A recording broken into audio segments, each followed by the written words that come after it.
Welcome to Super Coaching Classes by Avinash Sir. Are you ready? हम लोग अपने main page पर topic है समांतर माध्य व माध्यिका, जो कि कक्षा 10 के लेसन नंबर 13 का है। टॉपिक की समांतर माध्य व माध्यिका क्या होता है, इसके बारे में A to Z जानकारी आपको देंगे। आशा है कि अगर आप वीडियो ध्यान से देखेंगे तो हम इसकी गारंटी देते हैं कि आपको माध्य व माध्यिका 101% जरूर आ जाएगा। दोस्तों ध्यान दीजिएगा, जो भी आपको आगे समझाया जाएगा। तो यहाँ पे दिया है कि समांतर माध्ययों के प्रकार। जो भी समांतर माध्य होते हैं, जो भी चीज़ है, क्या चीज़ है अभी उसके बारे में भी आगे बताएंगे, लेकिन जो चीज़ है उसके प्रकार कितने हैं। तो देखिए, माध्य एक होता है, जब उसका माध्य निकालेंगे तो सभी संख्याओं का योग करना पड़ेगा। जितनी भी संख्याएं आपको दी रहेंगी उन सभी का संख्याओं का योग करना रहेगा। उसके बाद जितने अंकों की संख्याएं रहेंगी, जितने भी सारे अंकों की रहेंगी संख्याएं, उन सभी को लिख देंगे। मतलब जैसे 4 अंक हैं, उनको पहले जोड़ देंगे, फिर जो 4 अंक हैं तो जो 4 अंक है बस 4 नीचे लिख देंगे। इस प्रकार से करेंगे। और दूसरा जो माध्य है, इससे क्या करेंगे कि कुल एफ इंटू एक्स और उसके बटा के कुल एफ, मतलब इसको हम लोग लिख सकते हैं कि कुल एफ एक्स बटा के कुल एफ। एफ का क्या मान है, एक्स का क्या मान है, इस प्रकार से अभी सूत्र है। आगे आप लोग को हल करके भी दिखाएंगे। तो ये सूत्र माध्य के बारे में 2 सूत्र हैं और तीसरी नंबर की है माध्यिका, जिसका सूत्र है L1 plus L2 minus L1 upon F. फिर कोष्टक में गुणा करके दिया है कि n अपॉन 2 माइनस सी। ठीक है, फिर कोष्टक बंद कर दिया है। तो ये दोनों माध्य, ये क्या है, ये दोनों हैं माध्य। ठीक है, ये दोनों माध्य हैं। ये क्या है, माध्यिका है दोस्तों। ठीक है, चलिए देख लेते हैं माध्य की परिभाषा क्या है। माध्य के बारे में अगर आप लोग जानते रहेंगे तभी इसको करने में मज़ा भी आएगा दोस्तों। तो चलिए पढ़ते हैं क्या लिखा है कि माध्य मूल रूप से डेटा के सेट में सभी मानों का योग है। सभी मानों का योग है।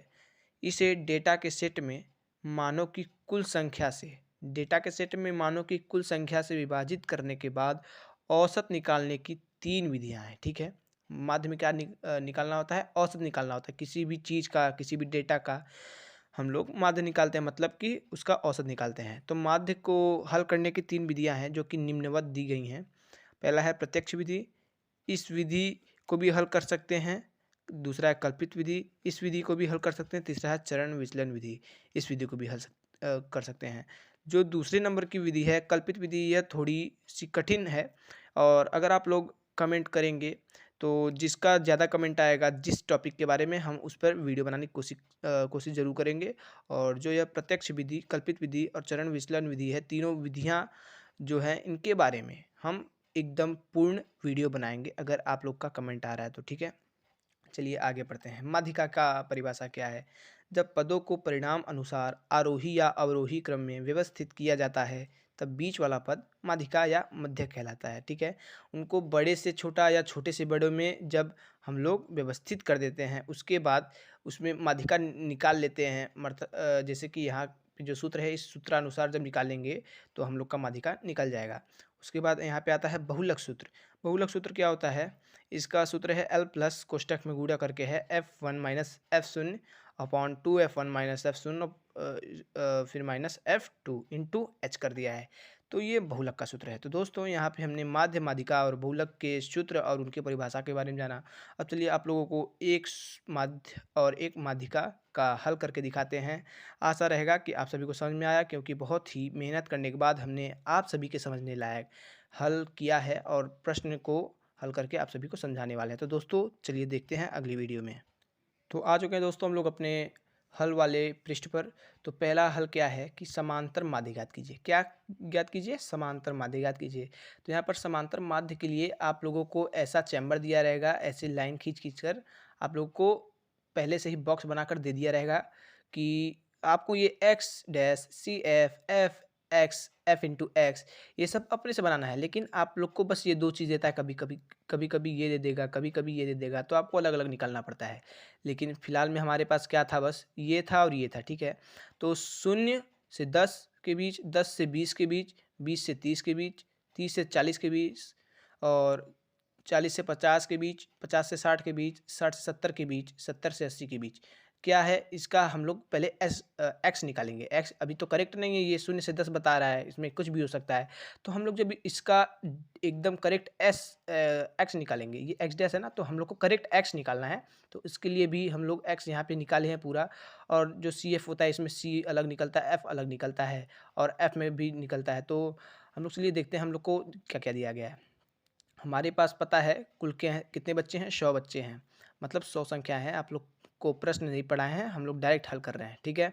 तो यहाँ पर 12, 19, 35, 47, 58, 65, 84, 100 दिया गया है।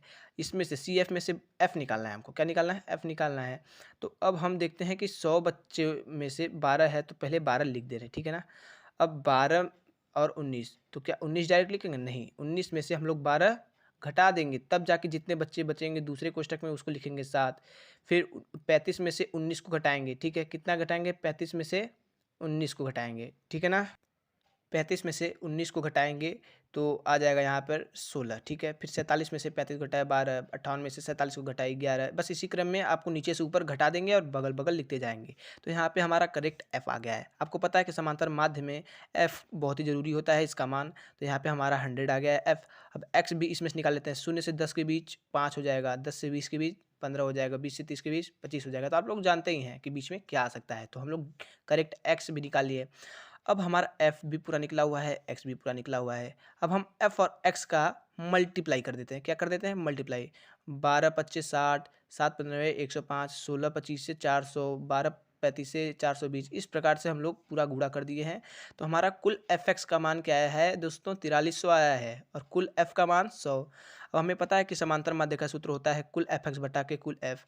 तो हम लोग कुल एफ एक्स का मान 4300 लिख दिए हैं, और कुल एफ का मान 100 लिख दिए हैं। 100 से ऊपर से 100 कट जाएगा तो बचा 43। तो हमारा माध्य क्या आ गया है दोस्तों? 43 आ गया है। माध्य हम लोग का 43 आ गया है। अब हम लोग ये जान गए हैं कि माध्य किस प्रकार से निकला जाता है, एक्स किस प्रकार लिखते हैं, एफ एक्स एफ, और एक्स किस प्रकार लिखते हैं, सी एफ किस प्रकार लिखते हैं, और किस प्रकार उनको सरल विधि से हल करते हैं, आप लोग ये ध्यान दीजिएगा। तो अतः इसका माध्य 43 से हम लोग ये जान गए। अब चलिए माध्यिका पे चलते हैं। तो जो माध्यिका है ये बहुत सरल है। माध्य थोड़ा सा कठिन है, परंतु माध्यिका बहुत ही सरल है। छोटी सी होती है और छोटे से सूत्र भी है, बहुत ही सरल है। तो यहाँ पे क्या दिया गया क्वेश्चन कि एक्स डैश, हमने एक्स निकाला है, एफ निकाला है, और मतलब सी एफ में से एफ निकाला है, ठीक है दोस्तों। 0 से 10 के बीच एक्स डैश, 10 से 20, 20 से 30, 30 से 40, 40 से 50। देख पा रहे होंगे, मतलब आप लोग देख पा रहे होंगे, थोड़ा सा गलत हो गया है, तो हमने इसको सही बनाने की कोशिश की। 30 से 40, 40 50, ठीक है दोस्तों। अब यहाँ पे एक्स क्या निकालता है? 0 से 10 के बीच 5 ही होगा ऑब्वियसली, और 10 के बीच में 15, 20 से 30 के बीच में 25, 30 से 40 के बीच में 35, 50 और 40 से 50 के बीच में 45, ठीक है दोस्तों। अब सी एफ दिया है। अब सी एफ में से 8 को 8 पहले लिख दे रहे हैं, फिर 17 में से 8 घटा देंगे 9 आ जाएगा, ठीक है दोस्तों। उसके बाद 28 में से 17 घटा देंगे 11, 34 में से 28 घटा देंगे 6, और 37 में से 34 घटा देंगे 3 आ जाएगा। तो इस प्रकार का माध्यिका में और माध्य में दोनों में होता है। सी एफ में से अगर एफ निकालना हो तो हम लोग नीचे से ऊपर वाले को घटा देते हैं दोस्तों। तो हमारा कुल एक्स 45 है और कुल एफ 37 है। तो हम लोग एफ एक्स का गुणा नहीं करेंगे, इसमें सूत्र लगेगा, ये वाला सूत्र लगेगा, L1 + L2 - L1 upon F, और इंटू करके n/2 - सी आ जाएगा, ठीक है। तो ज्ञात हमको क्या है? L1 बराबर। अब हम देखते हैं कि पहले सूत्र पे रख देते हैं, ठीक है। तो सूत्र हमारा ये है, ठीक। तो लेकिन परंतु हमको ये देखना है कि जो पूरा f आया है, f का मान क्या है? 37 है दोस्तों। तो 37 जो है, 37 से 37 या तो 37 आ जाए, तो दोस्तों यहाँ पे हमारा f कुल एफ 37 आ रहा है, तो हम लोग इसका n निकालेंगे, ठीक है। कुल एफ बराबर n होता है, तो n/2 क्या हो जाएगा? n बराबर 37 सही है, एफ का मान रख देंगे, उसके अपॉन 2 कर देंगे तो 18.5 आ जाएगा, ठीक है। तो जो ये मान आता है ना दोस्तों, ये ध्यान रखिएगा कि जो ये मान आता है, ये मान जिस भी लाइन में आए उससे कम या उससे ज़्यादा, उससे कम में तो नहीं होगा, या तो उतना तक या तो उससे ज़्यादा में जो हो, उस कोष्टक को हम लोग अंडरलाइन कर लेंगे। पहले ये ध्यान रखिएगा, ठीक है। उस कोष्टक को हम लोग अंडरलाइन कर लेंगे, जिस प्रकार हमने इस कोष्टक को किया है। 15 में तो 18.5 को नहीं रख सकते, 25 है तो 25 से कम में ही 18.5 को रखेंगे, तो 25 को हमने कोष्टकबद्ध कर लिया है। अब हम लोग देखते हैं कि जो L1 हो जाता है, L1 बराबर 20 लिख लेते हैं। 20 पहले है ना, और L2 बराबर 30 लिखते हैं, 30 बाद में है तो L1 ये हो गया, L2 ये हो गया, ध्यान रखिएगा दोस्तों। अब चलिए सूत्र पे आते हैं, L1 plus L2 minus L1 upon F, फिर into N upon 2 minus C। तो L1 का मान 20 रख लिए, L2 का माइनस 30 और L1 का माइनस L1 बराबर 20 रख लिए, अपॉन F का मान क्या है दोस्तों, F का मान हमारा 11 है। ये देखिएगा कि यहाँ पे कुल F का मान नहीं रखना है, जो F इस लाइन के अंदर आएगा उसी F का मान रखना है। तो 11 है, 11 रख दिए, फिर गुणे कर दिए।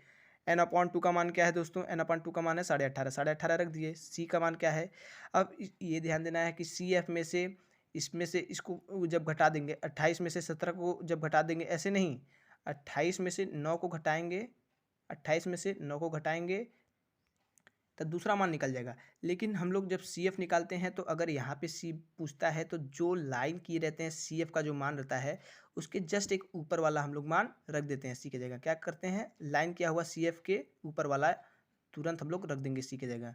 तो 18.5 माइनस 17 हो गया। तो फिर जब हम लोग करते हैं 20 धन 30 में से 20 घटाए 10 बटा के 11 आ गया, फिर गुणे कर लिए, 18.5 माइनस 17 1.5 आ गया।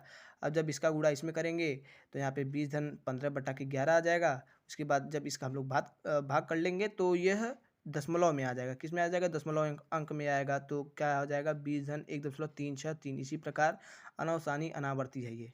तो उसके बाद हम लोग जब इसको जोड़ लेते हैं तो 21.36 आ गया। तो इसकी माध्यिका क्या ज्ञात हो गई, 21.36 हम लोग लिख सकते हैं।